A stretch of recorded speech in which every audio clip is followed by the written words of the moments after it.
So what are we doing?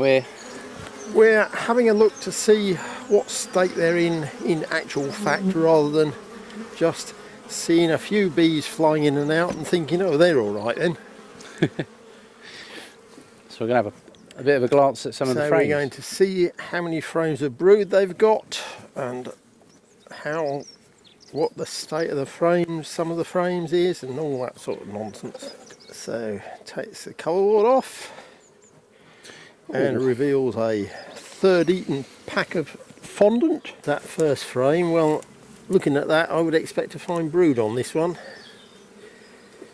because that one is absolutely full of pollen, and usually they put a lot of pollen next to the brood.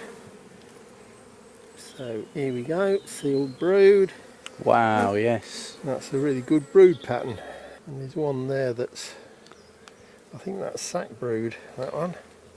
Is lying longitudinally in the cell, wherever it was. Yeah. And curved upwards at the end, and it looks fairly dry and slightly yellow. Is that something we need to be alarmed about? Or? If there's only one, or if there's only a few, then no. But if it was, you know, I mean, if all this sealed brood were unsealed and sac brood larvae, then I'd be concerned. Oh yeah, and there's a lot of fresh pollen and what looks like fresh nectar up here. So yeah, they're obviously finding lots of stuff somewhere. Quite a full frame there. That's gone down quite a long way.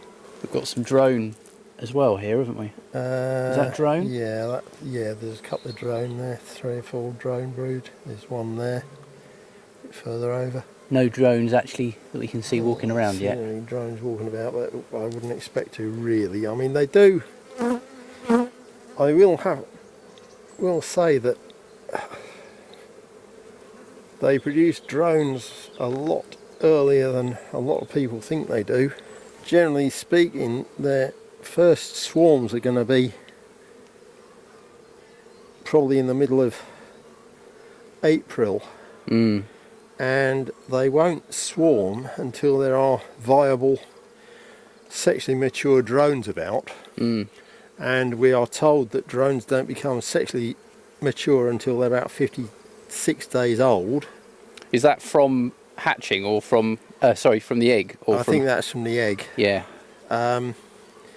Again, it was never made absolutely clear to me what, you know, whether it was that or from emerging, but that's nearly 2 months. So if they want to swarm, if they're looking to swarm in the middle of April, that means they must have started producing drones in the middle of February. It's looking good.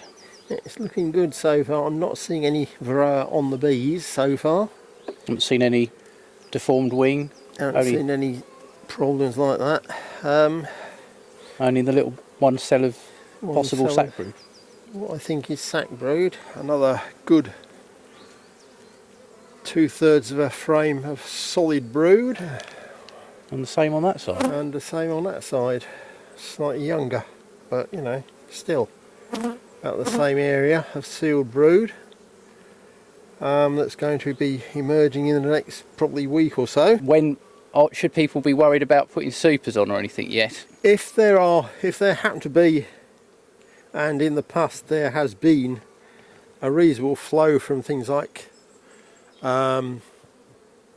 pussy willow and weeping willow. You know, I mean, if you happen to live next to the Thames or somewhere near the Thames, say, and there's a whole, you know, riverside load of big trees that produce at this time of the year, then you probably would be wanting to put supers on. Yeah.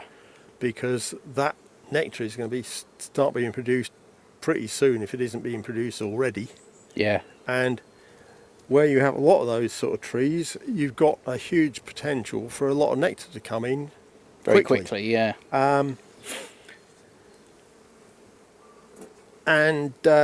You know, so they're going to probably need the space. These at the moment, I don't know how far this brood's going to go over, but I'm intending to put some of those frames from that far side on this side. Yeah. To push the brood more towards the middle. So we're popping, this is icing sugar, isn't it? We're popping icing sugar all over the bees. And the idea is that they take it around, they get covered in it like that. They look like ghost bees flying out now, don't they? But Yep. and it forces them to groom themselves. They groom and they groom each other, and hopefully a lot of varroa mites will be dislodged because they can't hold on to the dusty bees. And I like to do this often because even if it only dislodges, for the sake of argument, 5 bees at their breeding rate, that's 15 bees by next week, 15 mites by next week. So it does make quite a lot of difference, in fact. Oh, she landed in our bucket. Yeah. I shall drop her on top of this bit of wax here. All winter this has been busier than all the rest put together, and now today it's not as busy as the other two, so I don't know what's, I'm a What's bit, occurring? a bit less than sanguine about this one. So no brood on there then to speak No of. brood. No. Absolutely no brood on that one as far as I can see. Yeah. This is a bit of a now, isn't it?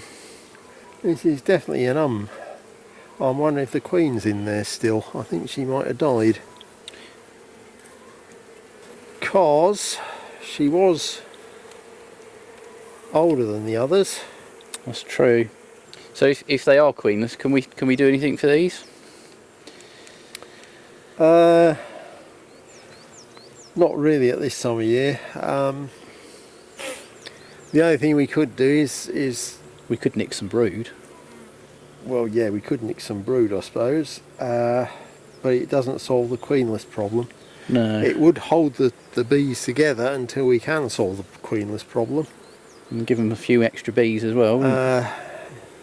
Give them a few bees. Give them something to defend. I mean, a couple of weeks ago they were a lot stronger than this. There were a lot more bees flying. This was actually earlier in the winter. This was the busiest of the 3 colonies that the 4 colonies that we had. And since then that one's died. The only other option is to merge them. Yeah, I mean, we could unite them with another lot, but That could result in a lot of deaths as well. that's going to be tricky because we've got to move them from this box into another box. Oh yeah. And a lot of them are out flying anyway. They're going to want to come back here, aren't And they're going to come back here. So, I don't know. I think the only option to keep them going for a week or two is to put a frame with brood on in there. they? Just to prop them up for the minute and see how they Which are. will sort of give them the unity that they require and keep them busy and feeding and hopefully not laying. Well, here we go again. There's the queen in the middle. Can you see her, Roger? Oh yeah, Just there she is. Sealed brood. sealed brood and a few larvae. Oh yeah, just inside those. Can't see any eggs, but I've no doubt there are some on there somewhere. Yeah. Probably. Yeah. Anyway, there we go. First frame, proper frame. Right, Anyway. that's a frame with brood basically in all stages. Yeah.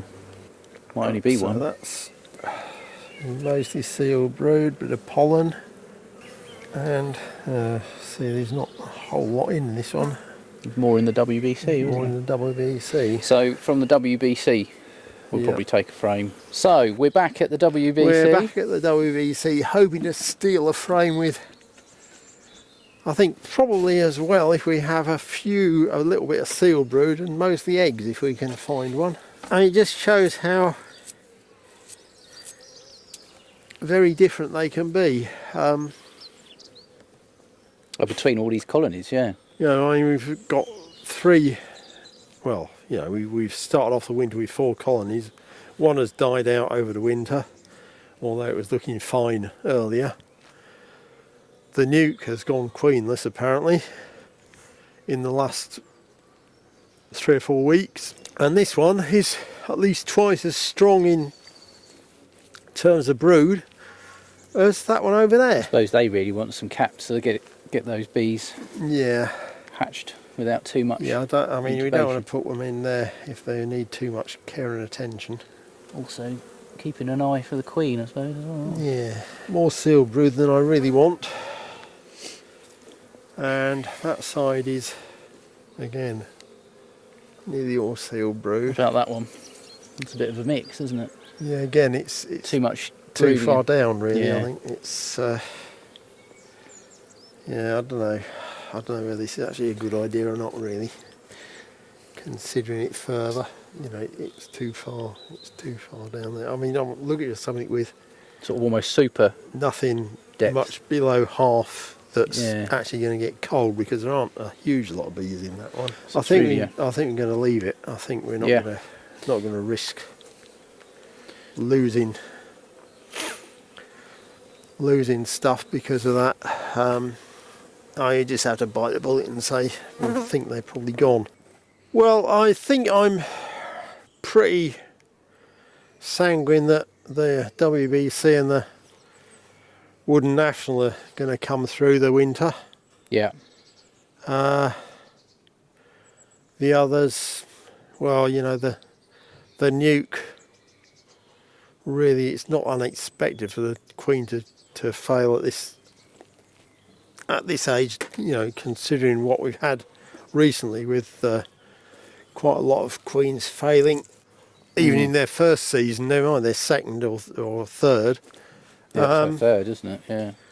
So, you know, that's not entirely unexpected. And the polyhive, I don't really know what to say about that. I'm not absolutely sure what happened there. No, that just sort of fizzled out, didn't it? It just sort of dwindled all of a sudden, and it was, you know, it was growing great guns until Christmas, and then it seems to have dwindled away to nothing, which I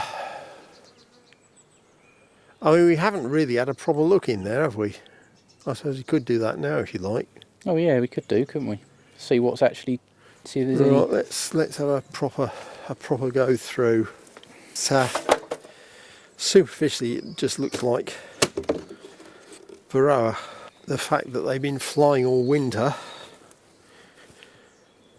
and not being replaced because obviously the queen hasn't been laying. Just went into terminal. That's, you know, Fine. you're sort of wearing your bees out and they're not being replaced, and then it doesn't take much to push them over the edge into oblivion, as it were. Yeah. That's full of food, weighing in at several pounds. Yeah. That's another one of More stores.